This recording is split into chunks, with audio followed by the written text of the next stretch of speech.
반갑습니다. 요즘 휴가철인데 사람들의 관심이 어디로 갈까 이런 관심이 주 관심이 아닌가 하는 생각을 합니다. 여러분 휴가 잘 보내시기를 바랍니다. 여러분 이제 아멘 하고 싶지 않나 봐요. 휴가 잘 보내시고 또 무더운 여름을 잘 이겨내셨으면 좋겠습니다.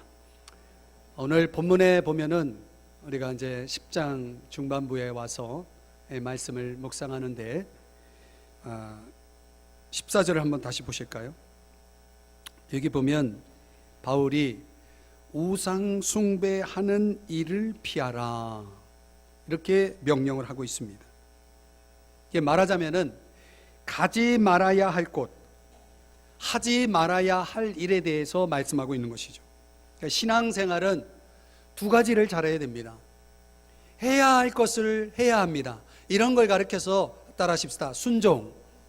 순종을 잘해야 신앙생활 잘하는 것입니다. 두 번째는 하지 말아야 할 것을 하지 말아야 합니다. 이런 걸 가르쳐서 따라하십시다. 절제를 잘하는 사람이 신앙생활 잘하는 것입니다. 순종 잘하고 절제를 잘해야 그 신앙이 건강하고 올바른 것입니다. 오늘 본문의 주제는 우상 숭배하는 일을 하지 말라는 것입니다. 하지 말아야 되는 것입니다. 오늘 본문에는 결론이 뭐냐면 그것을 피하라라고 얘기하고 있습니다. 문자적으로는 멀리하라는 얘기죠.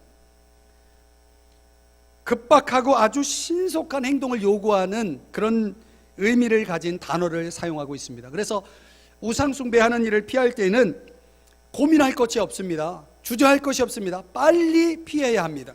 빨리 멀리해야 됩니다. 이게 우상 숭배냐 아니냐 고민하거나 거기다 시간을 끄는 형태의 어리석음을 질타하는 그런 의미의 단어를 사용하고 있습니다. 그러니까 뭘 그걸 가지고 고민하느냐, 바울이 이제 그렇게 이야기를 하는 거죠. 그건 고민할 게 아니다. 빨리 피하라. 15절에서는 뭐라고 얘기냐면 스스로 판단하라. 이 말은 무슨 얘기냐면 너희들이 답을 알고 있지 않냐? 목회자에게 전화를 해야 되겠냐? 아니면 이메일을 보내가지고 답변을 구해야 되겠냐? 너희들 그렇게 할 필요 없다. 이미 우상에 대한 지식을 가지고 있다라고 말하는 것이죠. 그러니 그런 지식에 근거해서 피하라라고 말하는 것입니다. 이미 고린도전서 6장, 8장 우리가 살펴본 본문의 내용 속에 보면은 우상에 관한 지식을 이미 다 이야기해 준 것이죠. 자, 그런 차원에서 본문에서는 피하라라고 말하는 것입니다. 왜 피하라고 할까요? 자, 이 고린도 사회가 이 배경적인 그런 설명인데, 고린도 사회가 우상 숭배라고 하는 어떤 대표적인 종교적 표현, 문화적인 표현을 가지고 있었다. 문화의 옷을 입고 있는 이 우상 숭배에 관해서 사람들은 아주 흔하게 접할 수 있는 그런 시대였다는 것입니다. 사실은 이 문화라는 것이 모든 사람이 다 그 문화를 수용하고 받아들이는 건 아니지만은 보편적인 거죠. 그 문화 속에 들어가면 다 누구나 서로가 이렇게 인정하고 또 즐기는 것이 다 문화라는 그런 옷이죠. 그러다 보니까 그런 것들에 대한 분별력이 현대인들에게 없을 수가 있는 것입니다. 바울이 볼 때에는 고린도 사회가 그런 문화 속에 있다 보니까 고린도 교인들이 이런 거에 대해서 그걸 심각하게 생각하지 않고 그냥 대충 넘어가는 거예요. 그러지 말고 피하라 라고 말하는 것이죠. 여러분, 현대판 우상들이 있죠. 소위 3G라고 말하는데 영어 알파벳의 G로 시작되는 세 가지 단어가 있습니다. 첫째는 골드. 이 현대인들이 갖고 있는 우상에는 뭐냐면 물질이라고 하는, 돈이라고 하는 우상이 있습니다. 골드. 두 번째는 girl and guy. 이게 뭐냐면 이성이라고 하는 우상이 있다는 거죠. 세 번째는 glory. 이 명예 또는 권력, 이런 우상이 있다는 거죠. 이 현대인들의 모든 문제는 이 세 가지 속에 다 들어가 있습니다. 여러분, 우리 주변에서 일어나는 모든 사건 사고들을 보세요. 다 이 세 가지에 걸려 있습니다. 이성적인 문제, 권력의 문제, 돈의 문제. 여러분, 이것 빼면은 이 세상은 문제가 없을 거예요.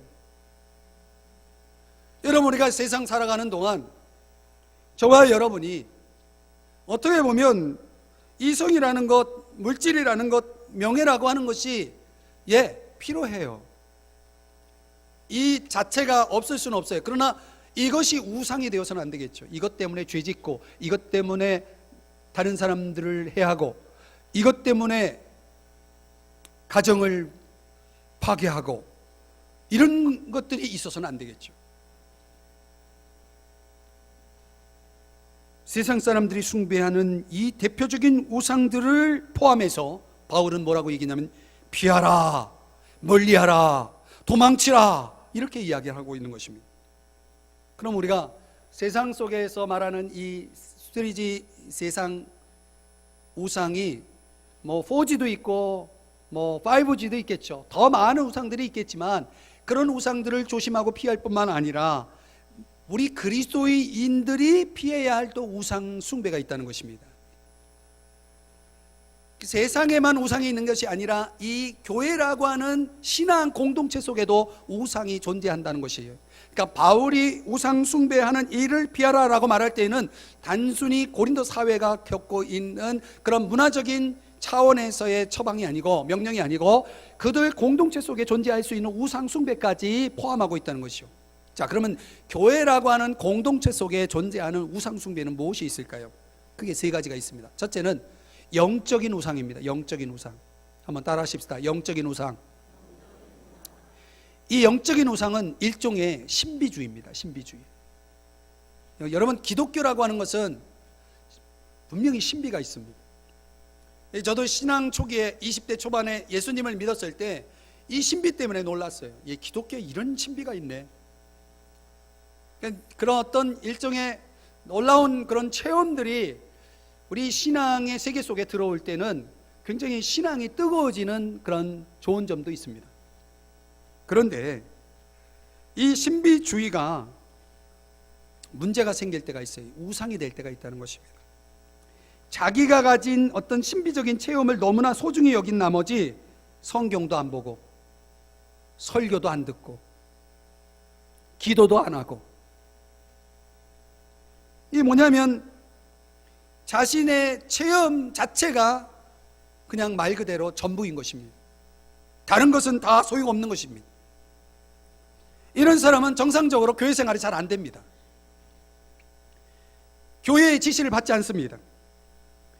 결과적으로는 자기가 우상이 되고 마는 것이죠. 이것을 가르쳐서 뭐라고 얘기냐면 영적인 교만이라고 말합니다. 이 영적인 교만에 빠진 사람들은 신앙 공동체 속에 잘 적응을 못합니다.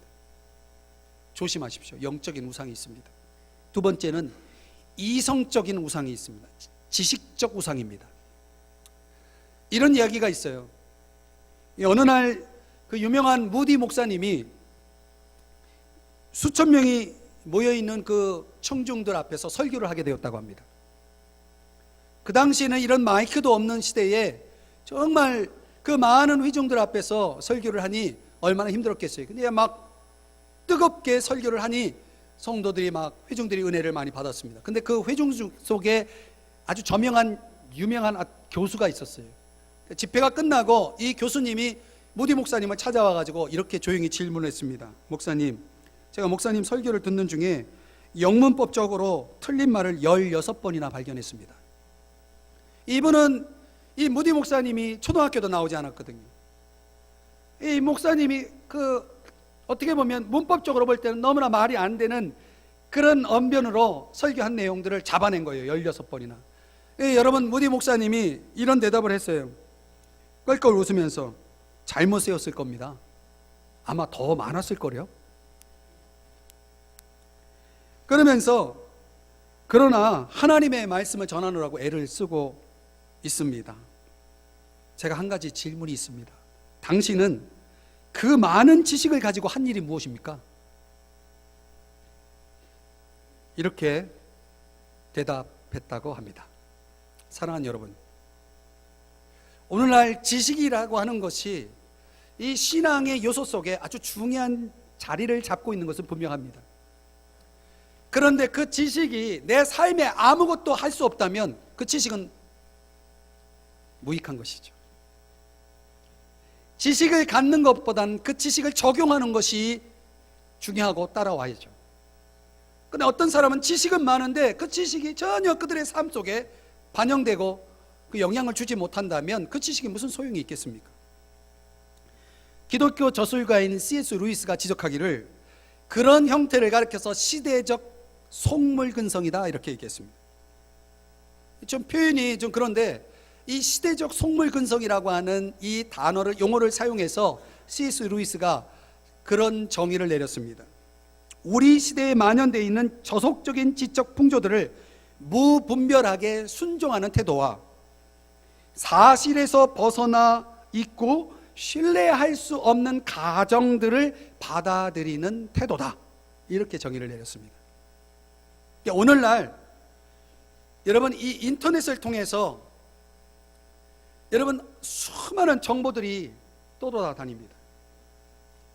근데 까딱하면은 여러분 얼마든지 우리가 대학을 가지 않아도 굳이 학교 가서 공부하지 않아도 수많은 지식들을 접할 수 있는 시대가 되다 보니까 우리는 그런 지식들을 검증할 수 있는 장치 없이 아주 무분별하게 그런 것들을 수용할 수 있는 거예요. 기독교에 관한 수많은 정설들이 사상들이 기독교를 공격하는 것인지 이것 기독교를 옹호하는 것인지 분별하지 못하고 수많은 지식들이 사상들이 돌아다닙니다. 그런 것들을 무분별하게 받아들여서 그걸 가지고 그것이 마치 진리인 양을 그렇게 주장하거나 그렇게 확신하고 있는 사람들도 얼마나 많은지 몰라요. C.S. 루이스는 그런 사람들이 가르쳐서 시대적 속물근성을 가진 사람이다 이렇게 얘기했습니다. 여러분 지적인 낙관주의 그리고 진보를 받아들이는 이런 진보에 대한 숭배자들 그리고 기술의 발전에 자부심을 갖고 있는 인간들이 가지고 있는 속성이 뭐냐면 지적 우상입니다. 자기가 알고 있는 것이 말 그대로 신이 되어버린 것이죠. 신 위에 있는 것입니다.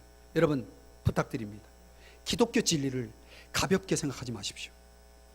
성경을 평생 연구하는 이철희 목사도 이 성경 속에서 정말 어렵고 벽에 부딪히는 내용들이 많이 있습니다. 이해하는 것조차 도달하지 못한 진리들이 많이 있습니다. 적용하고 실천하는 것은 고사하고 이해하는 것조차도 거기 그 수준에 이르지 못한 내용들이 얼마나 많은지 모릅니다. 우리는 기독교의 진리를 그렇게 가벼운 차원으로 해석하고 그것을 그냥 결론 내리는 그런 경솔함을 피해야 됩니다. 저는 우리 신앙인들이 기독교 진리에 대한 진지한 탐구가 있어야 된다고 믿습니다. 그런 배움의 과정이 필요하다는 것이죠. 그런데 어떤 사람들은 예를 들면 이런 거예요. 식사를 할 때 골라 먹습니다.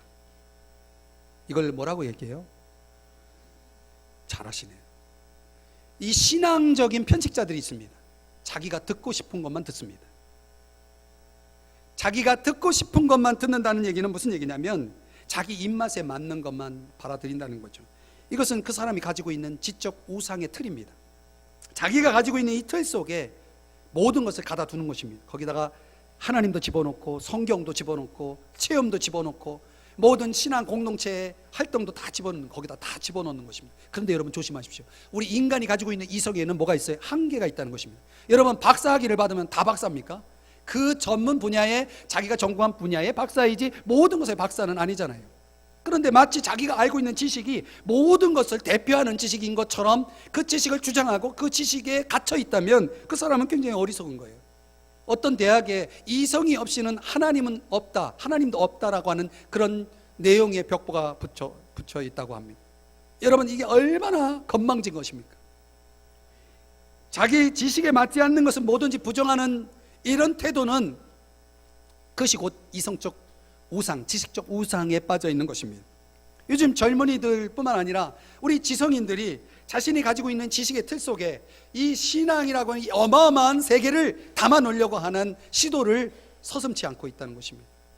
옛날 그 전해지는 고대 기도문에는 이런 기도문이 있다고 합니다. 새로운 진리를 피하려고 하는 비겁함으로부터, 진리를 반쯤 아는 걸로 만족하는 게으름으로부터, 모든 진리를 안다고 하는 오만함으로부터 오 진리의 하나님이시여 우리를 구원하소서.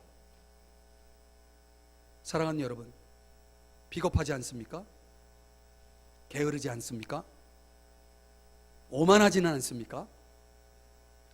오늘 과연 우리는 얼마만큼 지식을 갖고 있나요? 마음을 여시기 바랍니다. 들으셔야 됩니다. 배우셔야 됩니다. 그리고 진지하게 묵상하셔야 됩니다. 그래서 충분히 검증되고 충분히 확인돼서 경험돼서 그래서 결론을 내려도 늦지 않습니다. 세 번째, 우리 그리스도인들이 범하는 우상 숭배에는 뭐가 들어오냐면 감성적 우상입니다. 자, 이걸 굉장히 강조하고 싶은데요. 오늘날 이 시대가 매운맛을 좋아합니다.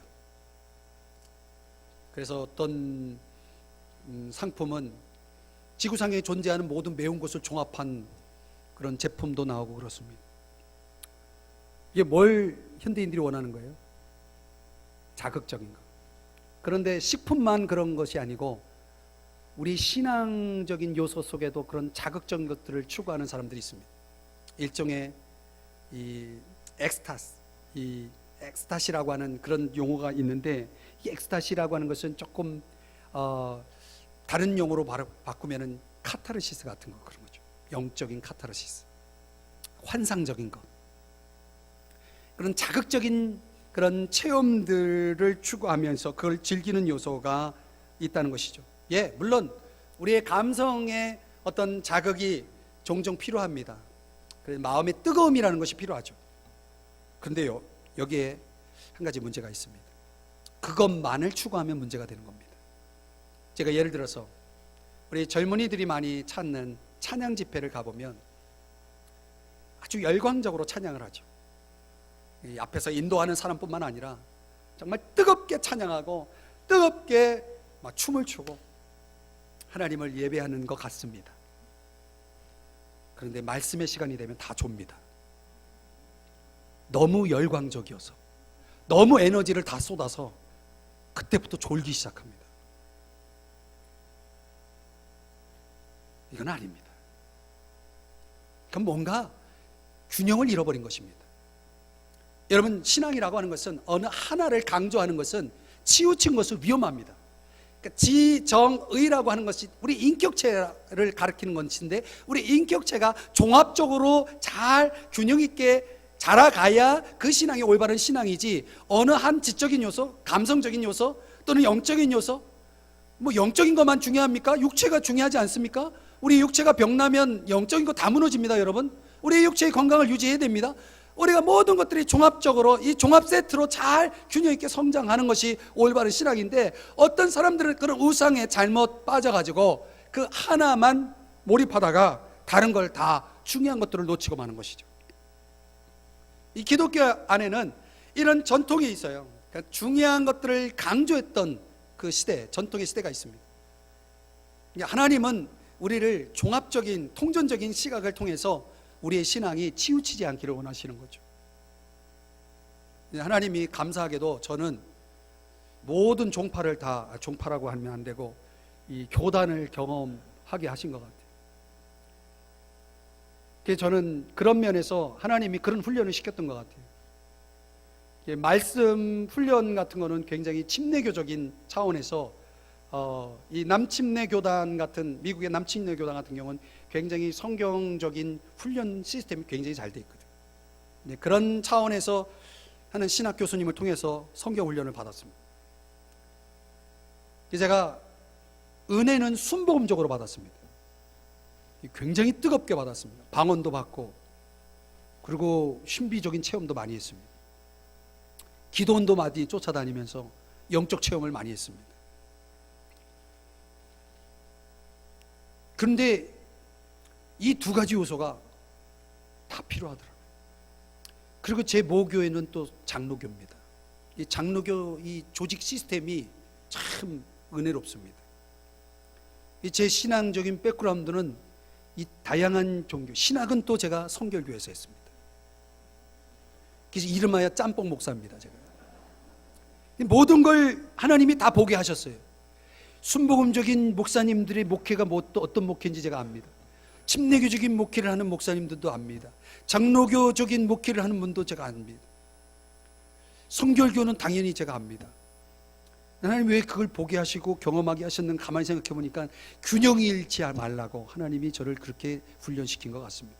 제가 왜 이걸 강조하냐면 우리 교회 등록하신 신자들 보면은 이 배경이, 신앙적 배경이 다양합니다. 순복음에서도 오시고요, 주 유명한 장로교에서도 오셨고, 그리고 성결교회도 계시고, 침례교는 조금 몇 분밖에 없으신 것 같아요, 지금까지 볼 때.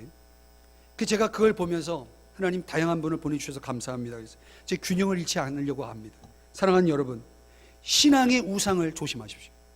이 신앙이 균형을 잃지 않도록 여러분들이, 우리 그리스도인이 빠질 수 있는 이런 지적인 우상, 감성적인 우상, 영적인 우상을 여러분들이 피하시기를 주의 이름으로 축복합니다.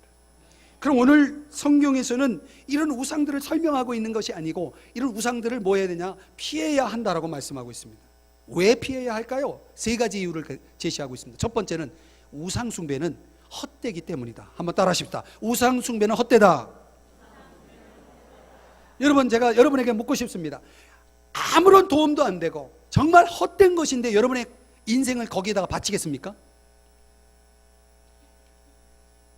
세상에서 가장 아름다운 군함 이야기가 있어요. 군함.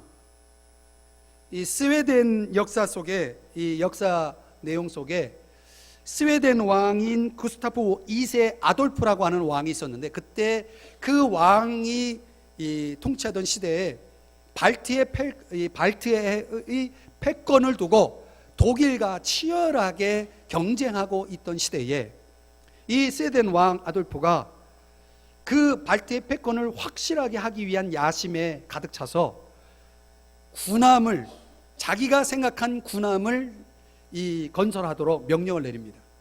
이제 무려 6년에 걸쳐서 군함이 완성되는데, 어떤 군함이냐면 바사호라고 하는 군함을 만들었는데 거기에 그 60개의 포가 장착될 수 있는, 그 당시로는 굉장한 거죠.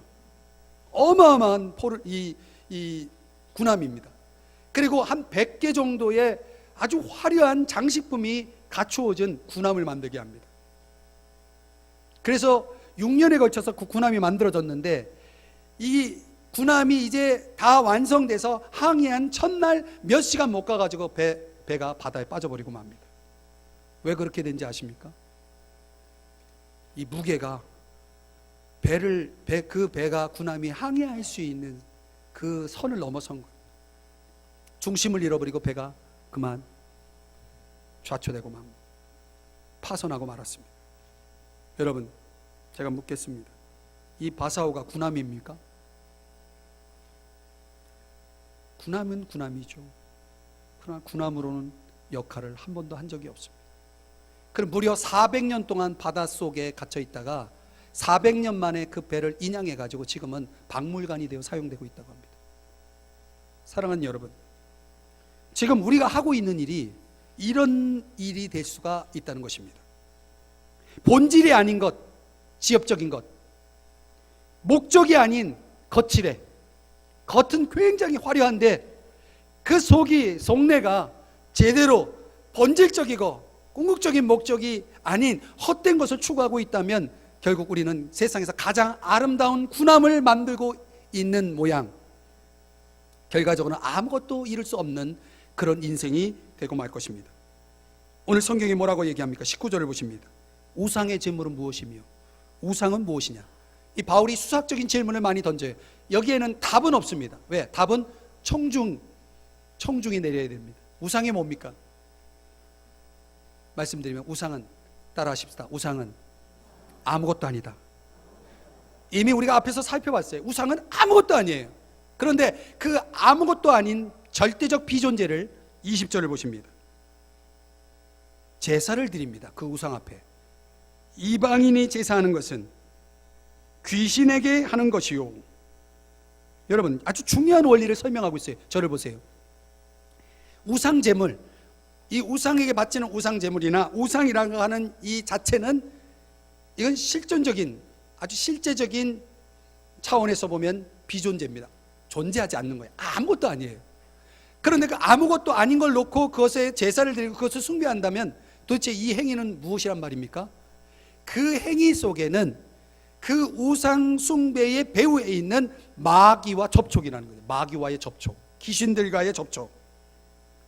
마귀와 귀신들은 모든 우상 숭배의 배후에 있다는 것입니다. 왜 그런가?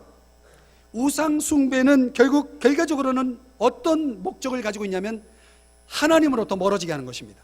잘 들으십시오. 하나님으로부터 멀어지게 하는 것입니다.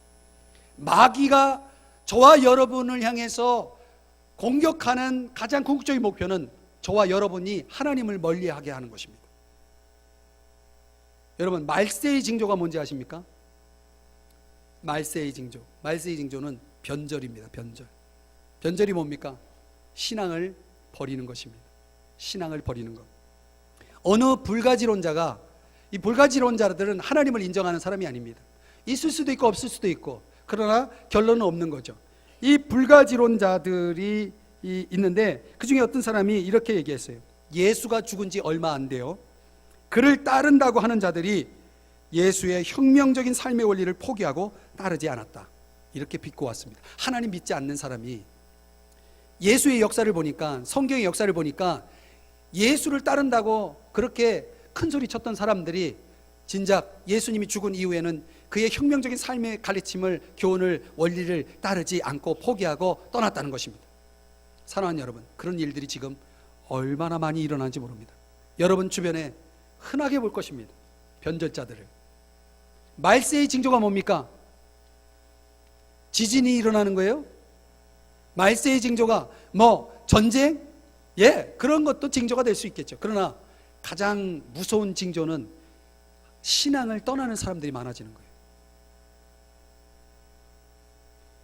오늘날 교회 제도와 교리는 고수하지만 그 예수의 그 가르침, 교훈에 대해서는 너무나 많은 것들을 포기하고 살아가는 사람들. 여러분, 변절자가 어디 있습니까?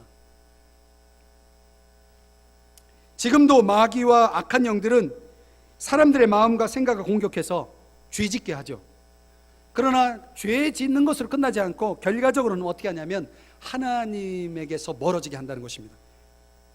사람들이 얘기해요. 저는 절대로 우상숭배 안 합니다. 좋습니다. 제가 우상숭배를 하는지 안 하는지에 대한 검증 방법을 하나 가르쳐 드리겠습니다. 여러분이 요즘 하나님을 가까이 하지 않는다면, 제가 좀 역설적으로 질문을 이렇게 말씀드립니다.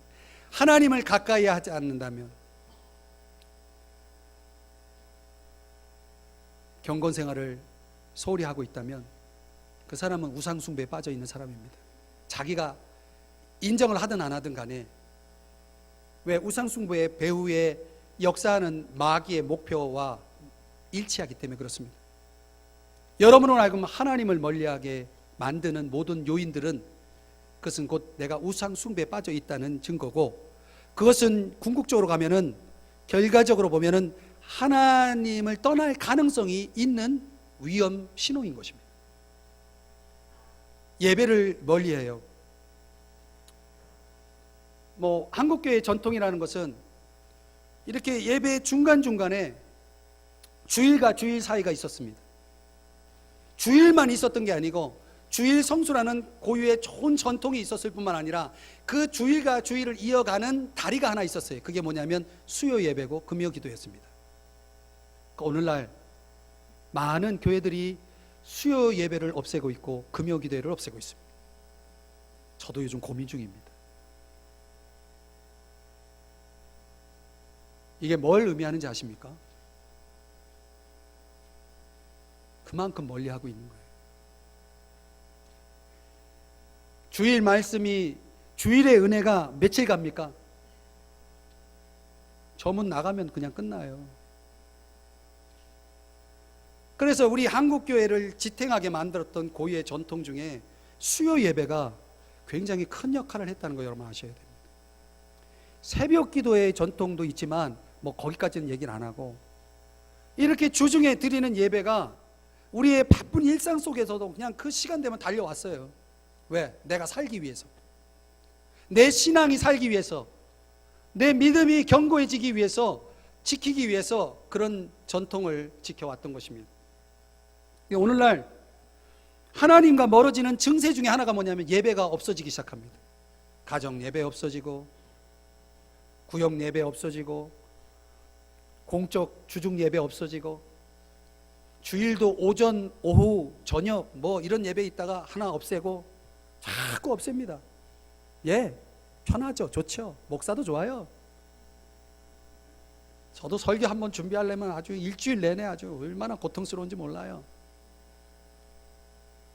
목사가 편하면 목사는 타락하게 돼 있습니다. 아세요? 다윗이 왜 밧세바를 범하는 타락을 했느냐? 전쟁의 시간에 궁전을 거닐다가 그렇게 된 거예요. 목사는 편하면 안 됩니다. 목사만 편하면 안 됩니까? 여러분도 편하면 안 돼요. 신앙생활은 편하게 하는 게 아닙니다. 요즘 우리 교회에 그런 말들을 하시는 분이 있어요. 우리 이철희 목사님은 너무 우리를 편하게 해주셔. 사실 그래요. 제 성격이에요, 그게. 너무 편하니까 신앙생활도 편하게 하려고 그래요. 그건 아니올시답니다. 고난이 따르고 고통이 따라야 신앙이 사는 겁니다. 속지 말아야 됩니다, 여러분. 우상 숭배를 멀리하라는 게 이게 뭐 대단한 뭐 어떤 형상을 갖다 만들어 놓고 숭배하는 게 아닙니다. 우리 일상 속에서 하나님으로부터 자꾸 그 거리감이 생기고 멀어지는 그런 과정 속에 있으면 난 지금 우상 숭배로 지금 가고 있는 거예요. 그래서 여러분이 빨리 그것을 피해야 됩니다. 돌아서야 되는 것입니다. 이스라엘 백성들이 출애굽할 때 그 백성들에게 하나님이 당부한 것은 딱 한 가지예요. 우상 숭배 제발 하지 마라. 사랑하는 여러분, 왜 우상 숭배를 피하라고요? 헛된 것입니다. 기억하시기 바랍니다. 두 번째, 왜 피하라고 하느냐? 하나님이 진노하시기 때문입니다. 우상 숭배는 하나님이 뭐해요? 진노하신다는 것입니다. 여러분, 우상 숭배는 결국 마귀를 가까이 하는 거거든요. 마귀를 가까이 하는데 하나님의 백성이 하나님을 가까이 하지 않고 마귀를 가까이 하는데 하나님이 화가 안 나겠어요? 여러분, 부부지간에 서로 사랑하는데 아니 부부끼리 서로 가까이 되는데 다른 사람과 가까워지면 여러분 화가 안 납니까? 하나님도요, 저와 여러분이 어떤 하나님과의 어떤 관계를 갖느냐에 따라서 하나님도 질투하시고 진노하시는 겁니다. 22절을 보시면 여기 표현이 기가 막힌 표현이 나옵니다. 한번 보세요. 22절. 그러면 우리가 주를 노여워하시게 하겠느냐? 우리가 주보다 강한 자냐? 이게 이 수학적 질문이에요. 답은 없어요. 여러분이 답을 해보세요. 우리가 주를 노여워하시게 하겠느냐? 대답 좀 해보시라니까요. 우리가 주보다 강한 자냐? 그런데요, 죄 짓는 사람은 그렇게 생각한다니까요. 어디 한번 화내려면 화내봐. 나는 주님보다 강해. 한번 해봐.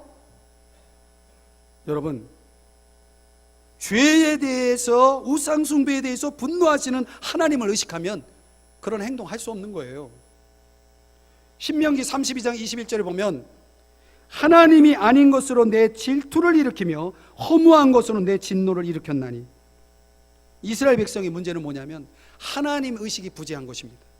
그들의 문제는, 모든 문제는 어디서 시작되냐면 하나님을 의식하지 않는 거예요. 하나님을 의식하지 않으니까 하나님이 죄에 대해서, 우상숭배에 대해서 진노하시건 말건 신경을 안 쓰는 거죠. 제가 오래전 산책에 나온 내용을 오랜만에 제가 그 책을 꺼내서 읽어보게 되었는데, 거기에 첫 장에, 챕터에 이 하나님과의 인터뷰라고 하는 내용이 나와요. 그 영어로 돼 있는 건데 이제 번역서가 나와가지고 제가 뭐 영어로 읽어드리지 않고 번역된 걸 읽어드릴게요. 하나님과 인터뷰하는 꿈을 꾸었다. 하나님께서 물으셨다. 그래, 나를 인터뷰하고 싶다고? 예, 시간이 허락되시면요. 하나님께서 미소 지으셨다. 내 시간은 영원이야. 그래, 뭘 묻고 싶니? 인간에게서 가장 놀랍게 여기시는 점은 어떤 것인가요? 하나님께서 대답하셨다. 어린 시절이 지루하다고 어른이 되려고 서두르고 어른이 되면 다시 어린애로 돌아가고 싶어 하는 것. 그렇죠? 돈을 벌기 위해 건강을 잃고 잃어버린 건강을 회복하기 위해 돈을 써버리는 것. 미래에만 집착하느라 현재를 잊어버리고 결국 현재에도 미래에도 살지 못하는 것.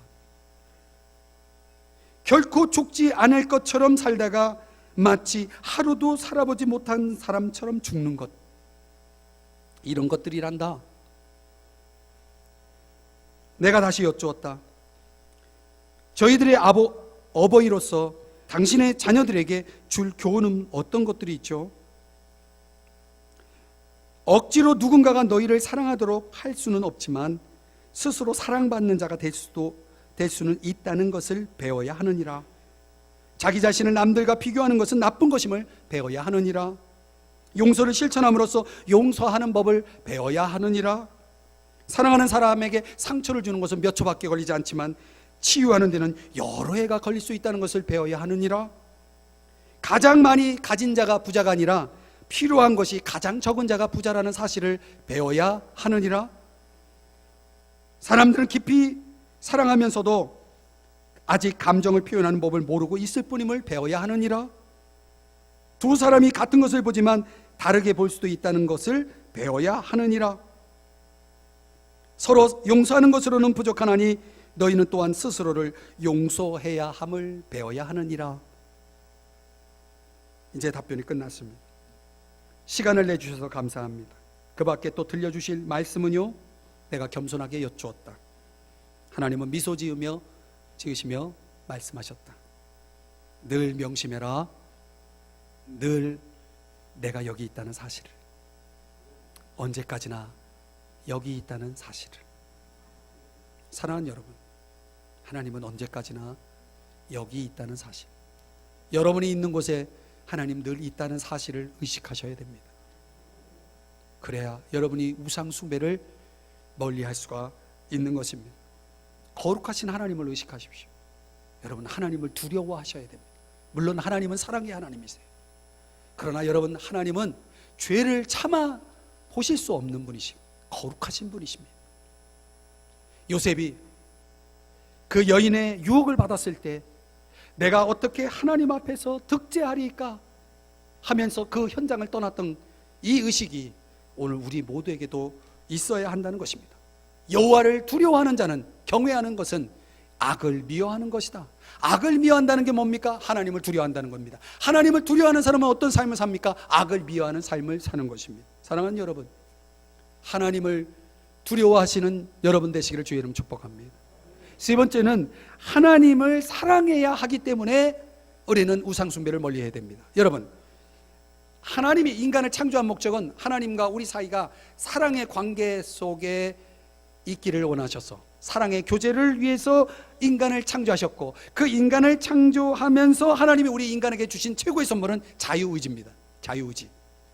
왜? 자유의지가 있을 때만이 진정한 사랑의 교제가 가능하기 때문에. 그런데 인간은 그 자유의지를 가지고 하나님을 사랑하는 것을 선택하지 않고 하나님께 등을 지기로 선택합니다. 성경은 이것을 죄라고 말합니다. 하나님을 등지고 하나님을 떠나는 것으로 그들의 자유의지를 사용했습니다. 그래서 오늘날 삶과 믿음이 별개인 사람이 많습니다. 이 개혁적 신학을 주장하는 마커스 보그라고 하는 분이 쓴 기독교의 심장이라는 책이 있는데요, 거기에 보면 신앙의 4가지 의미를 설명하는데, 우리가 흔히 신앙은 뭐냐, 신앙이란, 믿음이란 뭐냐, 동의하는 것이다. 동의로서의 신앙. 어떤 믿음의 조항들, 예수님 십자가에 죽으셨고 3일 만에 부활하셨고, 그리고 예수님 승천하셨고 성령을 주셨고, 뭐 이런 기독교가 주장하는 어떤 교리적 조항들을 지적으로 동의하는 것이 신앙이다라고 얘기합니다. 그래서 세례 받을 때 이거 믿습니까? 네. 믿습니까? 네. 그러면 세례를 줍니다. 여러분, 그렇게 지적으로 동의하는 것이 신앙이라면 지식이 부족할 때 의존하는 게 신앙이 되는 겁니다. 그 지식이 없는 사람이 지식을 갖고 신앙을 갖는 거니까 그 지식이 없는 사람만이 신앙을 선택하는 그런 오류가 발생이 되죠. 그게 전부가 아니라는 것입니다. 그래서 이 마커스 보그는 두 번째 신앙의 요소는 뭐냐면, 의미는 뭐냐면 신뢰로서의 신앙이 있어야 된다. 신뢰로서의 신앙. 여러분 이제 물가 같은 데 가면은 수영을 못하는 사람들의 특징이 뭐냐면 물속에 빠져 들어가는 이유가 뭐냐면 힘이 많이 들어가 있기 때문이죠. 물속에 그냥 들어갑니다. 빠져 들어갑니다. 그래서 사는 방법은 힘을 빼는 것입니다. 그러면 이 물의 부력을 이용해서 그 몸이 둥둥 떠 있게 되고 그 물의 흐름을 따라서 몸이 움직이게 되어 있습니다. 이것이 신뢰라고 마커스 보그는 설명하고 있습니다.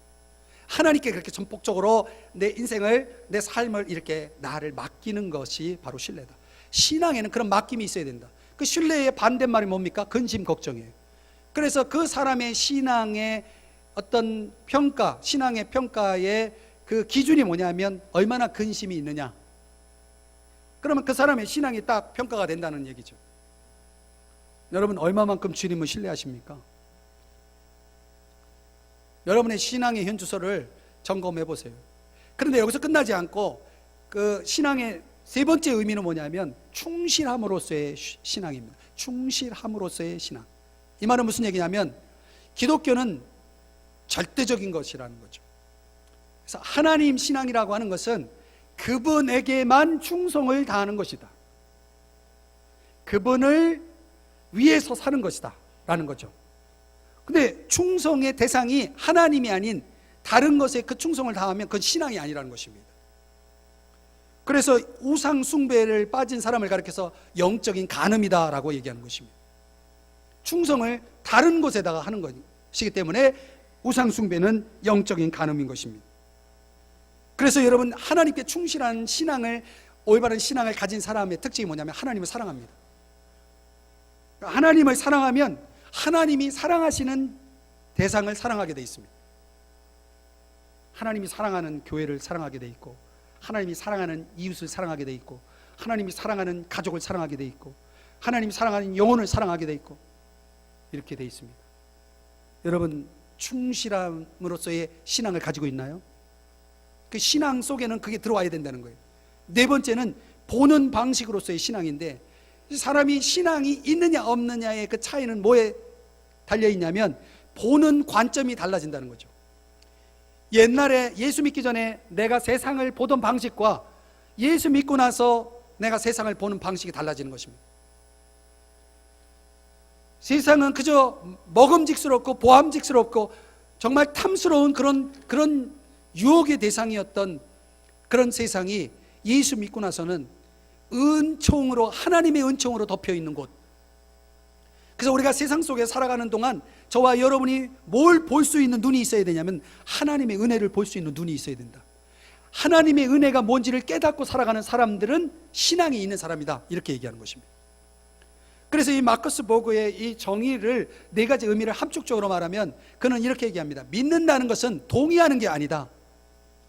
그렇게 지적인 순으로 된다면, 여러분 아까도 말씀드렸지만 그런 지적인 것은 우리 삶에 있어서 아무런 영향을 주지 못해요, 여러분. 그래서 우리들에게 있어서 중요한 것은 뭐냐면 믿는다라고 하는 것은 동의가 아니고 사랑하는 것이다. Believe, Beloved. 사랑과 믿음은 동의어다라는 것입니다. 사랑하는 여러분, 진정한 그리스도인의 표지를 가지고 있는지 돌아보셔야 됩니다. 그건 오늘 성경 21절에 보면은 뭐라고 말씀하냐면 끝부분에 주의 식탁과 귀신의 식탁에 겸하여 참여하지 못하리라. 아니, 한 식탁에서 식사를 나누는데 이 식사는 교제를 의미하고 연합을 의미하는데 거기에 예수님도 있고 귀신도 같이 있는 거예요. 이게 가능합니까? 여러분, 우리 예수 믿는 사람이 참여하는 게 성찬 예식이죠. 성찬 예식이라고 하는 것은 주님과의 교제를 얘기합니다. 주님의 살을 먹고 주님의 피를 마시고 떡과 잔을 통해서 주님과 연합하면서 교제하는 것이 성찬식이죠. 그런데 그분과 연합된 사람이 귀신을 끌어들여요. 이건 불가능합니다. 이게 실험적으로 여러분, 제가 이제 예수 믿은 지 얼마 안 되는데 동네에서 굿을 하는 거예요, 굿. 그래서 제가 하도 시끄럽기도 하고 어떻게 하는가 해가지고 가서 봤어요. 그랬더니 무당이 굿이 안 되니까 여기 빨리 예수 믿는 사람 빨리 나가요. 여러분, 하나님 믿는 사람이 이 주인이 누구예요? 예수님이 주인이죠. 이 예수님을 주인으로 모시고 있는 사람이 귀신과 같이 존재할 수 없다는 걸 증명하는 사건이에요. 신기하더라고요. 그래서 제가 장난스럽게 굿 타는데 자주 갔어요. 그래서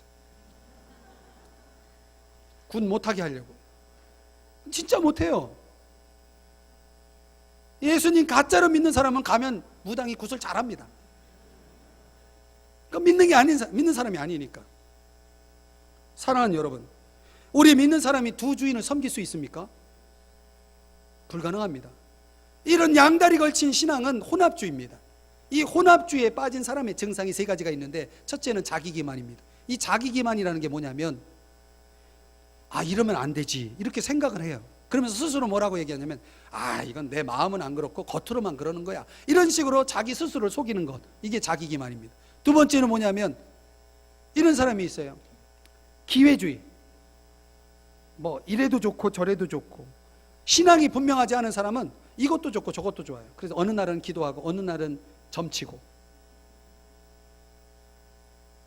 그러니까 뭐 점집에 갔다가 교회에 갔다 정신없어요.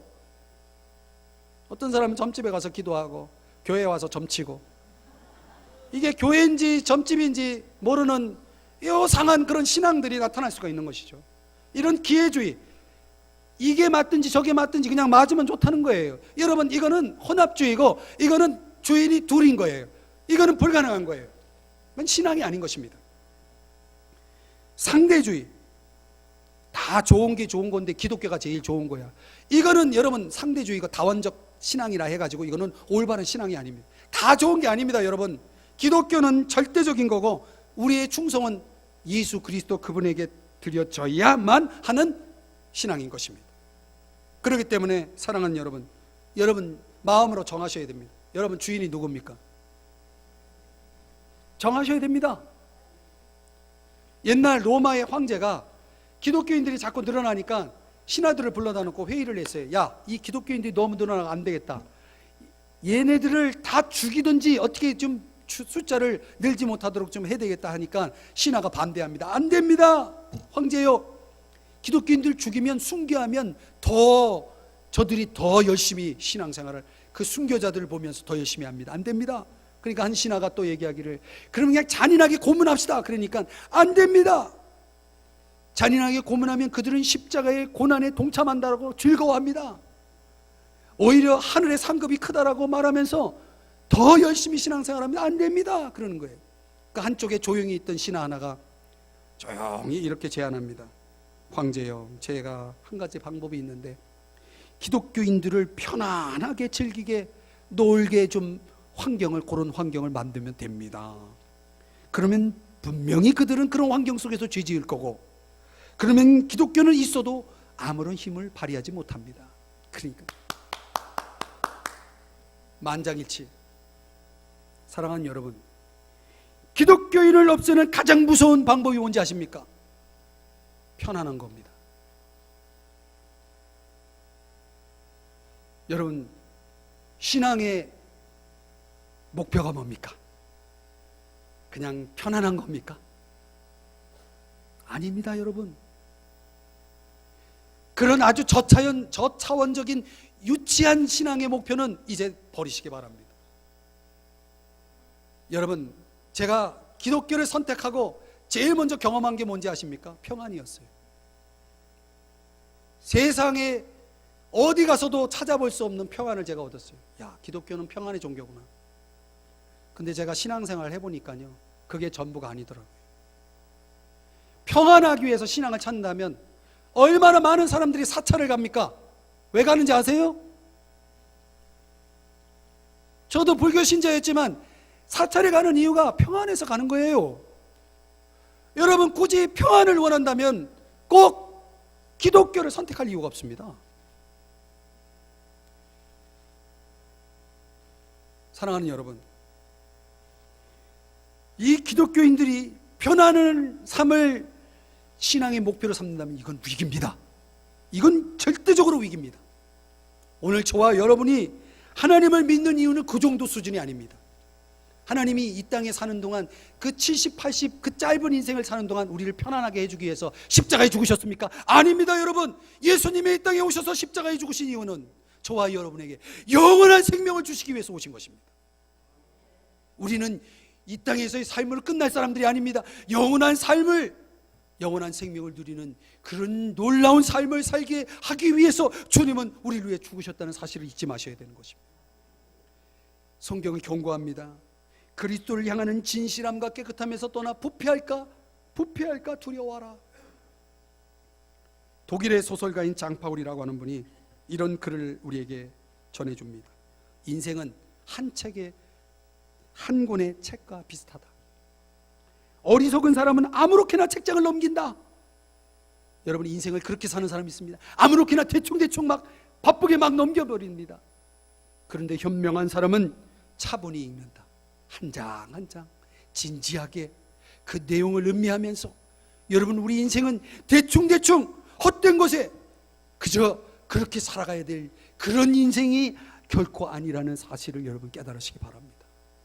오늘 저와 여러분은 한 장 한 장 차분하게 책장을 넘기듯이 우리 인생은 신중해야 되는 것입니다.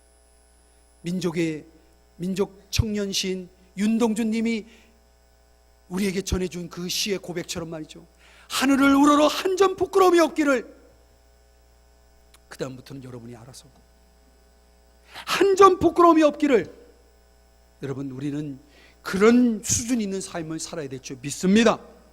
우상 숭배하는 일을 피해야 하십니다. 왜 그렇습니까? 그것은 헛되기 때문에 그렇습니다. 거기에는 하나님의 진노가 있기 때문입니다. 하나님을 사랑해야 하기 때문에 그렇습니다. 사랑하는 여러분, 말씀의 결론은 맺습니다. 우상 숭배하는 일을 하고 있지는 않습니까? 하나님 멀리 하고 있지 않습니까? 헛된 일에 인생을 낭비하지 마시기 바랍니다.